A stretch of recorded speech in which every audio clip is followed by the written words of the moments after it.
Alors, dans la vidéo qui suit, vous allez voir, nous avons synthétisé notre approche et notre vision de la gestion de projet. Si le contenu et notre approche vous intéressent, n'hésitez pas à rentrer en contact avec nous avec le lien ci-dessous ou directement sur notre page web. Je vous remercie. Bon visionnement. Je vous propose de regarder ensemble ce qu'est la gestion de projet. Mais avant de regarder la gestion de projet, il faut s'entendre sur c'est quoi un projet. Donc, un projet, c'est une entreprise temporaire qui est faite dans le but de fournir un produit, un service ou un résultat unique. Maintenant, c'est important de faire la différence entre un projet et ce qu'on appelle les opérations. Donc, contrairement au projet, les opérations sont courantes et répétitives. Vous avez beaucoup plus de marge de manœuvre pour prendre des décisions en gestion des opérations parce que vous pouvez revenir en arrière et ça, c'est souvent impossible dans un projet.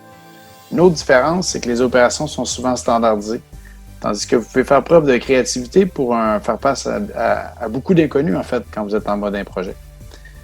Et ça résume bien la différence qu'il y a entre projet et opération. Maintenant, il y a beaucoup d'entreprises qui fonctionnent en mode projet puis qui se concentrent sur ce qu'il y a d'unique de chaque projet. Mais ce n'est pas parce que chaque projet est unique qu'il n'y a pas des points communs entre les projets et c'est sur ces points-là que vous devez vous pencher pour optimiser vos processus de projet. Maintenant, regardons un peu plus en profondeur en quoi ça consiste la gestion de projet. Donc, la base de la gestion de projet, c'est vraiment le triangle qui consiste à montrer l'équilibre qu'il y a entre la gestion des ressources, la gestion des délais et la gestion des livrables. Maintenant, nous, la gestion des ressources, ça peut être autant matérielle, humaine que financière. Puis les livrables aussi, ça peut être interprété comme étant la qualité. Chez Triad, on aime bien rajouter des couches pour bien compléter la définition. La première couche, c'est la gestion des risques. La gestion des risques, ça veut dire de les identifier, de les documenter, mais ça veut aussi dire de mettre en place des plans de contingence qui visent soit à les minimiser, à les atténuer, à les éviter, puis parfois à les accepter, les risques, mais ça doit être fait de façon consciente et réfléchie. Deuxième couche, vous savez comme moi qu'une mauvaise communication, c'est souvent la source de beaucoup de problèmes qu'on rencontre, et ça, peu importe le type d'organisation.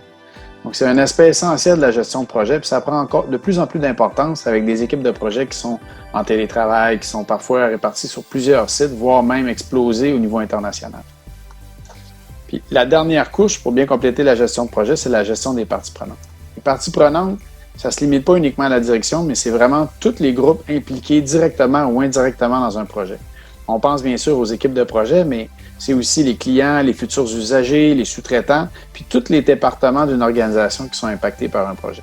Concrètement, ça veut dire quoi la gestion des parties prenantes? Ça veut dire de les écouter, ça veut dire de comprendre le besoin, ça veut dire de les informer, ça veut dire de les impliquer, puis finalement, ça veut dire de les responsabiliser par rapport au succès du projet. Maintenant, est-ce qu'il y a des processus qui viennent encadrer ça, la gestion de projet? La réponse, c'est oui. Et il y a 5 processus de base. Donc, les processus de base, le premier, c'est le scope de projet, qu'on appelle aussi l'envergure de projet. Le scope de projet, ça tente essentiellement de répondre aux questions suivantes. Qu'est-ce qu'on fait? Pourquoi on le fait? Qui va le faire? Puis quand on va le faire? C'est aussi dans le processus du scope qu'on définit clairement des livrables qui sont précis, puis qu'on s'assure que toutes les parties prenantes ont la même compréhension du projet. Le deuxième processus, c'est la planification. Comme son nom le dit, ça consiste à planifier les besoins en ressources, les ressources humaines, les ressources matérielles, les ressources financières. C'est là aussi qu'on va planifier l'échéancier, les livrables du projet. Ça implique aussi de planifier des choses comme, par exemple, le plan de communication qui sert à définir les fréquences des meetings, les rapports hebdomadaires, qu'est-ce qu'ils vont contenir, qui détermine qui doit être informé, pourquoi, comment. Donc, ça fait toute partie des tâches qu'on appelle ou de ce qu'on doit faire dans la planification.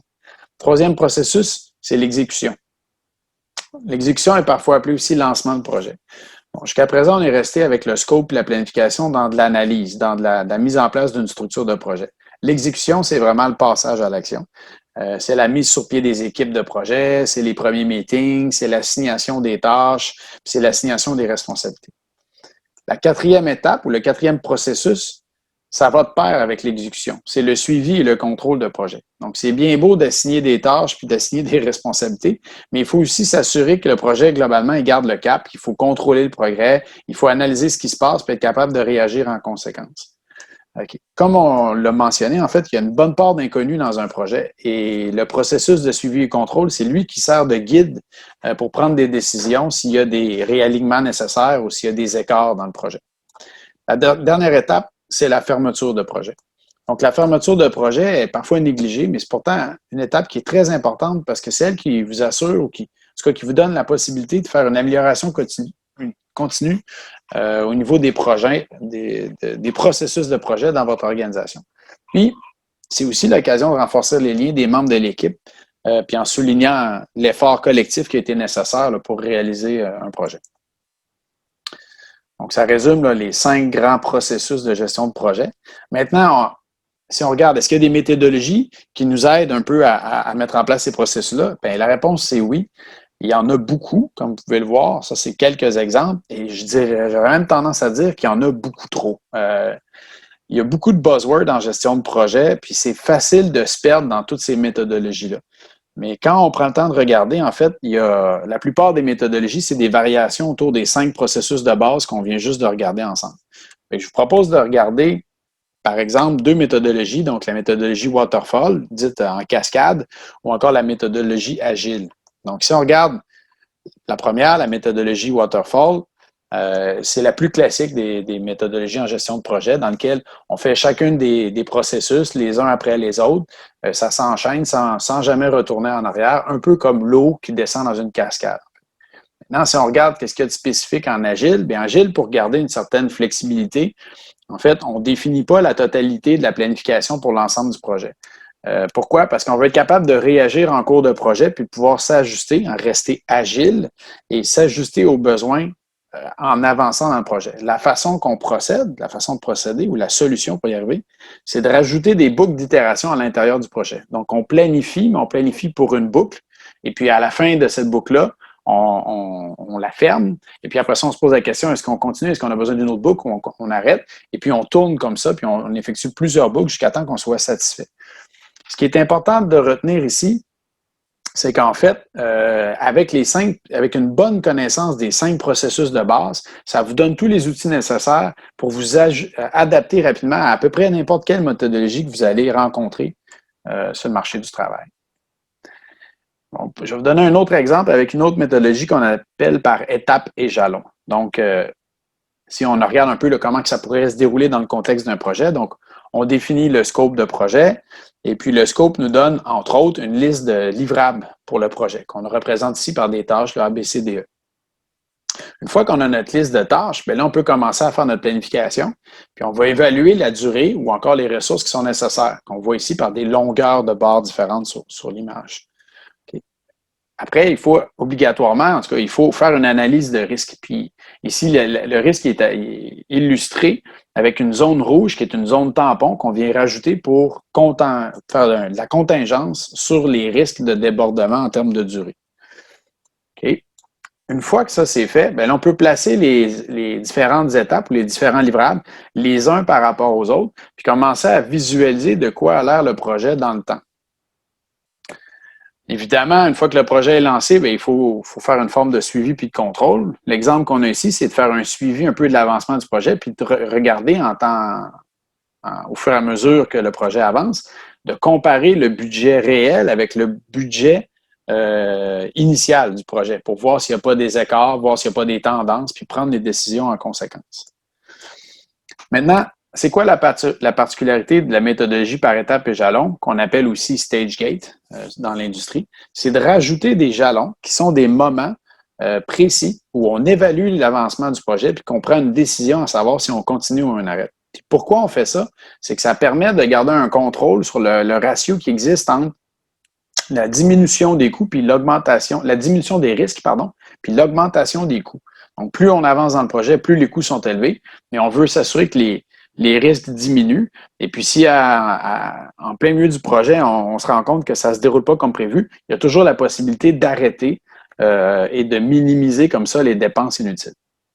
Donc, ça, c'est la méthodologie par étapes et jalons qu'on appelle aussi stage gate.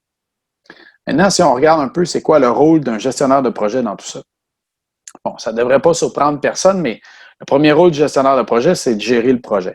Donc, gérer le projet, ça veut dire structurer, ça veut dire organiser, Ça veut dire prévoir puis piloter toutes les activités qui doivent être réalisées là, dans le cadre du projet. Le deuxième rôle du projet, c'est celui d'animer le projet. Okay? Puis pour faire une analogie avec le hockey, le gestionnaire de projet, c'est comme un coach qui reste sur le banc puis qui regarde avec un regard global le fonctionnement de l'équipe. Tandis que l'animateur, lui, ou le capitaine, c'est plutôt comme le capitaine qui monte sur la glace puis qui met l'épaule à la roue. Puis, donc, le capitaine doit aussi faire preuve d'une espèce d'intelligence émotionnelle pour comprendre les individus avec qui il travaille. Puis ça lui permet de coordonner les échanges, puis ça lui permet de mobiliser l'équipe puis de l'aligner vers un objectif commun. Le dernier rôle du gestionnaire de projet, c'est celui de l'annonceur. En tout cas, du moins, c'est comme ça que nous, on l'appelle. Puis on aime bien prendre l'image d'un bulletin météo dans lequel le rôle de l'annonceur, c'est d'annoncer la météo telle qu'elle est. Donc, ce n'est pas à lui à faire croire aux gens qu'il va faire beau s'il annonce des orages. Donc, si un projet se dirige dans le mur, c'est la responsabilité du gestionnaire de projet de l'annoncer. Et ça permet de prendre les bonnes décisions. Il y a des pièges pour le gestionnaire de projet. Okay? La meilleure façon d'expliquer le piège, c'est par l'exemple, en fait, pas l'exemple, mais la fameuse expression qui dit que c'est l'arbre qui cache la forêt. Puis si on regarde un peu plus concrètement comment ça se passe, le gestionnaire de projet, ça ne devrait pas être un expert technique. Et là, on constate qu'il y a beaucoup d'entreprises, ou dans beaucoup d'entreprises, il y a des employés qui ont atteint un statut d'expert technique au sein de leur organisation, puis qui sont promus dans des postes de gestionnaire de projet. Puis là, qu'on soit bien d'accord, leur expérience, c'est un atout majeur pour remplir le rôle de gestionnaire de projet. Mais le danger associé à ça, c'est qu'on leur demande encore de s'impliquer en tant qu'expert technique dans le projet. Et quand ils font ça, ils peuvent perdre, il y a des fortes chances qu'ils perdent la vue d'ensemble sur le projet. On observe la même chose avec des gens que nous, on appelle les super-héros. Donc, un super-héros, c'est quoi? C'est une personne qu'on appelle pour sauver la situation. C'est des gens qui font des heures supplémentaires pour pallier à des manques dans l'entreprise. C'est des gens qui prennent des décisions difficiles. Puis c'est des gens qu'on appelle parfois aussi des pompiers parce qu'on a l'impression qu'ils courent partout dans l'organisation pour éteindre des feux. Bien, encore une fois, le gestionnaire de projet qui est pris un peu dans ce rôle-là, bien, il n'a plus le temps, puis il n'a plus le recul nécessaire pour évaluer le projet dans son ensemble puis prendre des mesures nécessaires. Si on se rappelle un peu l'analogie avec le hockey, bien, le coach, il ne peut pas avoir une vue d'ensemble sur l'équipe s'il est sur la glace en train de patiner. OK. Maintenant, comment est-ce qu'on peut faire évoluer l'organisation de gestion de projet là, dans une entreprise? On prend pour acquis que vous avez votre gestionnaire de projet, que son rôle est bien mis en place, puis que vous maîtrisez bien les 5 processus de la gestion de projet dans l'organisation, dans votre organisation ou n'importe quelle organisation. Si l'organisation a grossi, bien, elle peut se retrouver avec plusieurs gestionnaires de projet qui gèrent eux-mêmes plusieurs projets en parallèle. C'est à ce moment-là qu'on voit apparaître ce qu'on appelle un bureau de projet, qu'on appelle aussi un PMO pour Project Management Office. Un PMO, c'est quoi? Bien, c'est une organisation qui peut être temporaire ou permanente selon la taille de l'entreprise, puis qui fournit des services pour supporter l'équipe de projet. Donc, ces services, c'est du support de projet, c'est de la consultation, c'est du mentorat, c'est de développer des méthodes, développer des standards, fournir des outils logiciels, former les gens, et puis ça sert de ressources, en fait, pour les gestionnaires de projet. Une fois que vous avez vos PMO, ça permet de mettre en place des indicateurs de performance qu'on appelle KPI ou Key Performance Indicator. Puis ça permet non seulement de comparer la performance entre les projets, mais c'est aussi un excellent outil de communication au sein de l'équipe de projet et au sein de l'ensemble des parties prenantes. Puis finalement, bien, selon la maturité de votre organisation, vous pouvez mettre en place un système de gestion de portefeuille ou un système de gestion de projet par portefeuille. Et ça consiste en quoi? Ça consiste à évaluer les projets les uns par rapport aux autres d'une façon objective et organisée, puis pour prendre des décisions stratégiques pour le bien de l'entreprise. Okay? Donc, si on résume, en gros, c'est quoi? La gestion de projet, okay, c'est d'abord l'équilibre entre la gestion des ressources, le délai et les livrables. Tout ça, c'est avec une bonne gestion des risques, une bonne gestion des communications, une bonne gestion des parties prenantes. Pour nous aider à arriver à ça, il y a 5 grands processus qui sont le scope de projet, la planification, l'exécution ou le lancement, le suivi et le contrôle et la fermeture de projet. Ça vous prend pour faire ça au minimum un gestionnaire de projet et selon la grosseur de votre organisation, potentiellement un bureau de projet. Encore une fois, selon là où vous êtes rendu dans la maturité de votre organisation, ça peut être intéressant de mettre en place des indicateurs de performance. Et ces indicateurs de performance-là, ils permettent à terme de faire une gestion stratégique par portefeuille de projet pour prendre des décisions qui vont être bénéfiques là, pour la croissance de votre entreprise. Donc ça résume bien la vision que Triode nous avons de la gestion de projet. Merci.